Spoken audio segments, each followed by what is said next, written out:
trying to conceive world, that's called the 2-week wait.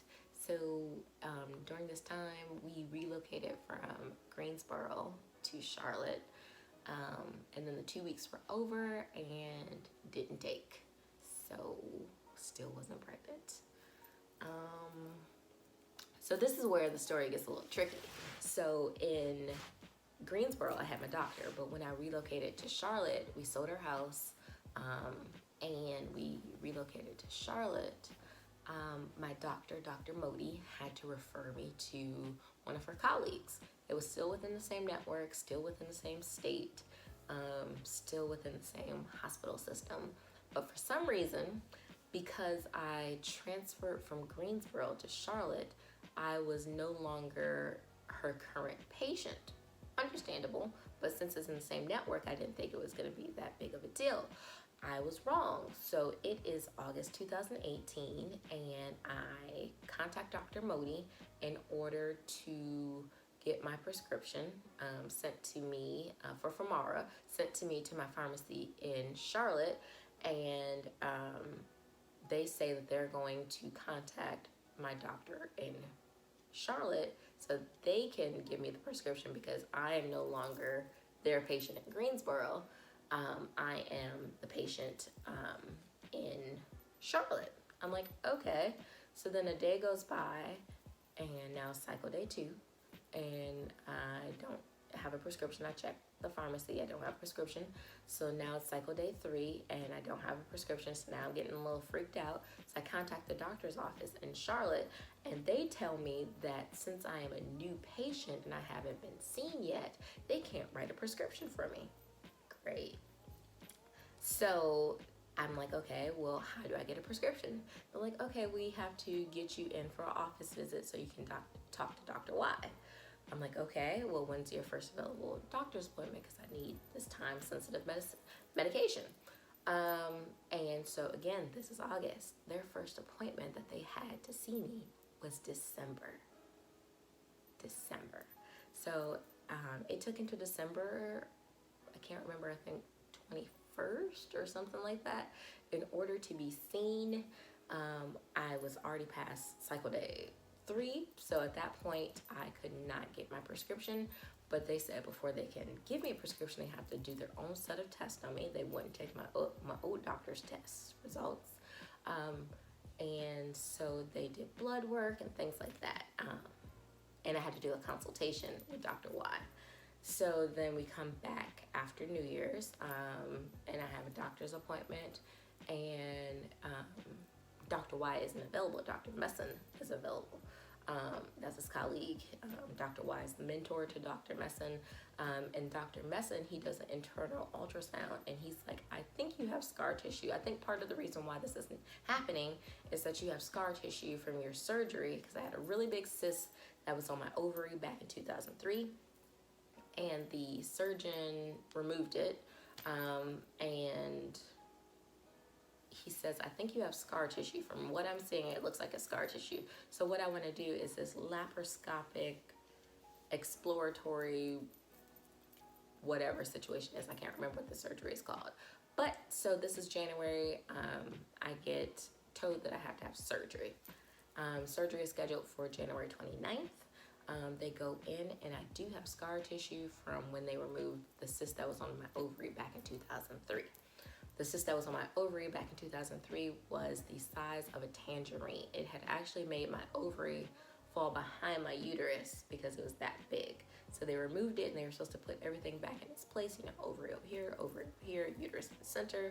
And my ovary was still slightly behind my uterus, like to the side and behind. So one was up here where it was supposed to be, and the other one was down below.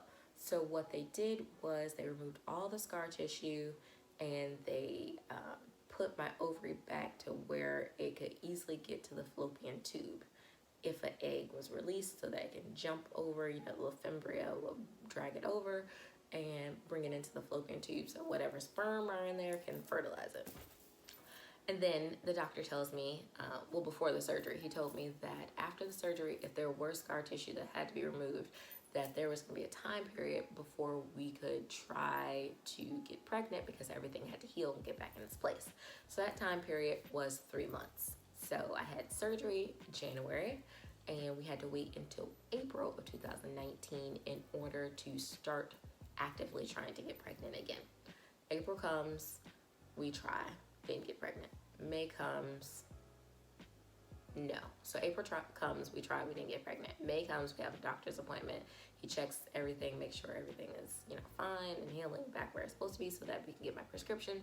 He tells me that I have a lot of fluid in my pelvis area, and it looks like I had a cyst on my ovary again, and it ruptured. So he can't give me the medicine because it would be ill-advised, because the cyst in my ovaries, the medicine is going to make me hyper overstimulate my ovaries in order. So he's just like, no, we're not going to give you the medicine. What we actually want you to do is go on birth control for a month. And once you're on this birth control, then it should help, reduce the cysts, so that another one won't rupture, and then reset everything. And then in June, then we can, give you the medicine again, if everything's fine. Come back in June, I bawled my eyes out. I'm just like, my body is against me. It's working against me. It does not want to stab this baby.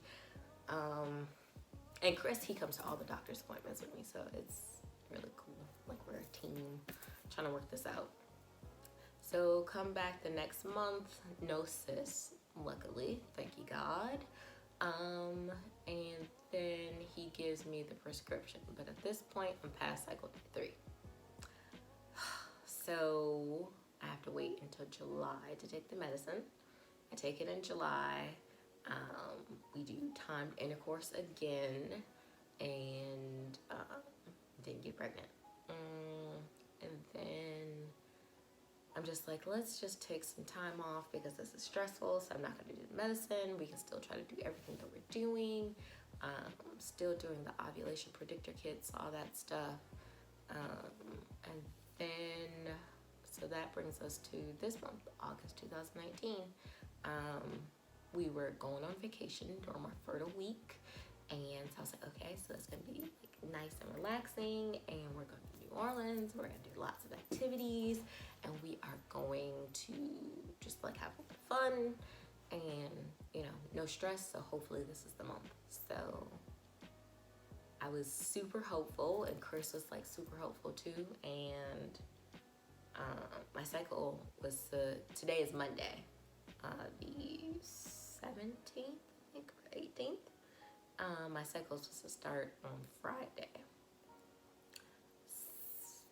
Felt weird, but not anything, abnormal. And then, so my cycle started today, and I was devastated. I'm like, usually, like, my cycle is like a day or 2 late. I have like a 28 to 30 day cycle. So then, no, it's like a 30-day cycle. And this month, it was a 26-day cycle. I'm like, it came early. Like, it never comes early. Like, one time, it was like 14 days late last summer. And we were like, ooh. I was like, I'm not going to take a pregnancy test. Then I lied to myself. And I took like 7 pregnancy tests. They were all like negative. But I'm like, how am I 14 days late and I'm not pregnant? I'm like, crazy.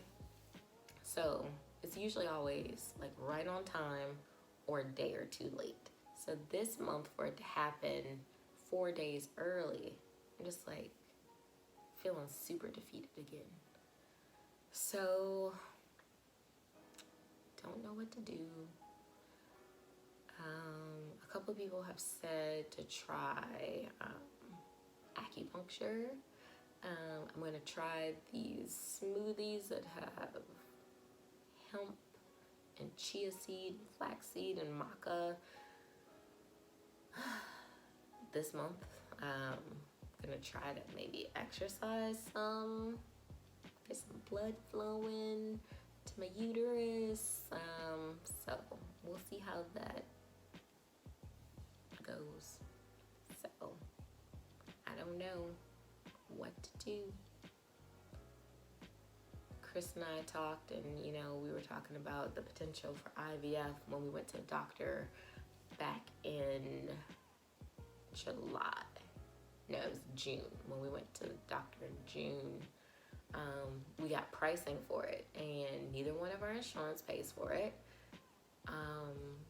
And we got the pricing for it with genetic testing. It was only an extra like $600 or $700 to do genetic testing, which makes sense because it's like you might as well get the best eggs possible. Because you know, what's another $600 or $700 when it's $14,000? $14,000. Chris is all in and he's willing to do it, and you know, we have, you know, good credit and lots of credit available on our credit cards, so we can put it on there, but he doesn't want to go into debt for it because it is $14,000 per cycle and it's not guaranteed to work the first time. So if we need to do it more than once, you know, it's going to be $13,000, $14,000 each time that it has to be done. He's willing to work a bunch of off-duty and extra shifts and things like that to make the money. We've done it before because, you know, like I said, when we got married back in 2017, we actually did not put anything on our credit cards. We paid for our wedding all cash. He worked a bunch of extra off-duty shifts, and I paid all the deposits on everything, and then he paid the balances on everything. So we paid our wedding in cash from him working off-duty from January to April. So in 3 months, you know, we made the extra money. So it's possible we can make the money again in order to pay for it, but it's like kind of defeating. It's like you work that much. He was tired, bless his heart. Like he's a real MVP. You work all that time to make all this money, thousands, almost, you know, $15,000 he made extra on top of his regular salary in those 3 months. Working like a dog, working himself to the bone, you know, double shifts of off-duty, everything. So you work all this time, but then you don't even really get to enjoy all the extra money, like go on trips or, you know, pay down, you know, bills or pay off your car, student loans. Sally Mae. You know, a baby is a great gift, but at the same time, it's just so nervous and nerve-wracking because it's not guaranteed to work. So if it doesn't work and you just dumped $13,000, $14,000 into something that doesn't work, it's kind of defeating. And I'm already like to the point where I'm like feeling defeated by it, you know. And then we looked into like a surrogate, you know, if maybe it's me, maybe, you know, I can't carry the baby, but a surrogate, you have to pay all their hospital bills, you have to pay them for doing it, and then you still have to pay the $13,000 for the egg, sperm getting together. So it's like, if we're gonna spend $30,000 or $40,000 for somebody else to carry the baby, that could be 3 cycles of us trying to do it ourselves. At least, you know, you can control what I eat, and, you know, hopefully, you know, this person says they don't smoke, but who knows if they do smoke, and, you know, all of this. So you can control it better if you do it yourself. That's still so much money. So that's where we're at right now in the journey. And yeah, so if you made it to the end of the video, thank you for watching, and stay tuned for this Baby Dullah baby. Hopefully 2020 will have a little nugget that will be running around and driving us crazy in all of our YouTube videos. So fingers crossed. All the baby dust is appreciated, and, you know, all those, you know, crazy TTC terminologies. And so thank you for watching. Wish us luck. Appreciate it.